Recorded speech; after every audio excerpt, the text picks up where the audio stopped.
Well, yesterday, Mark Benioff and Sam Altman. And now if that continues in Web 3.0, now we have... I want to give our audience sort of a history lesson. Because for people who know you by your music or know you by your name as an artist, they don't have the pleasure of knowing all that you have done in the technology space, in the AI space. I've known you for the last 6 or 7 years, and I see you and know you as so much more. They say that. Because AI is such a foreign concept, right? Because there's a lot of people in our culture, in society, who don't even necessarily have a smartphone, who don't know what AI means. So help us understand, especially as you're involved in education, how AI is going to do as much as anyone else.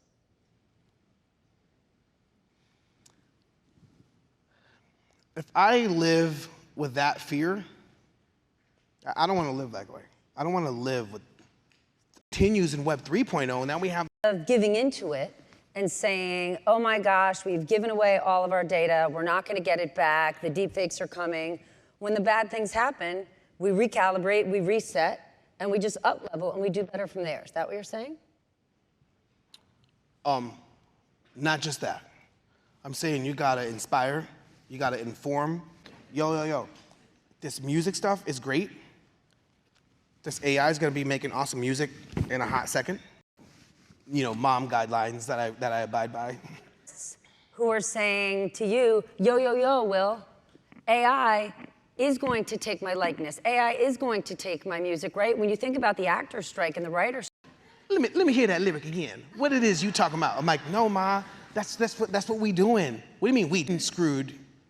Because our music was used to sell other stuff. But we never participated in the other stuff. Sell things or to generate concepts to inspire us. And then from there, it was amphitheaters where you didn't need mics. They designed them to where a person could stand and amplify around the folks in the audience. The way that these industries work, there's some executives that are awesome in the music industry. The Doug Morrises of the world, the Jimmy Ivings of the world.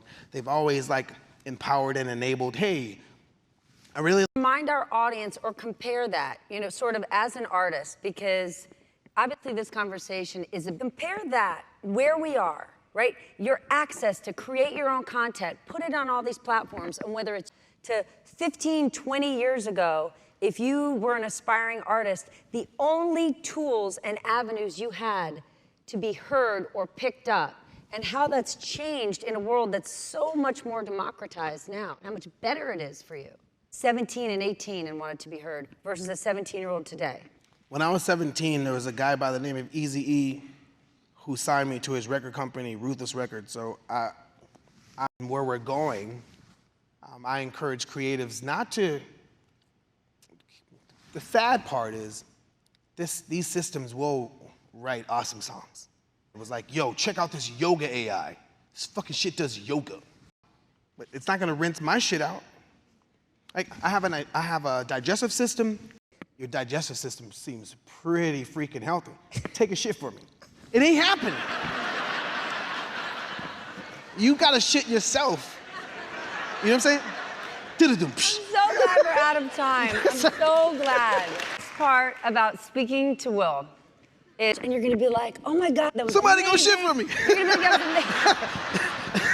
Like, he said the smartest things, it was so cool, it was so interesting, and then you're gonna try to explain what he said to anyone in your life, and you will have no ability to do so. So be glad you got to experience this magic as I am. You are a blessing, and this was a gift. Thank you so much.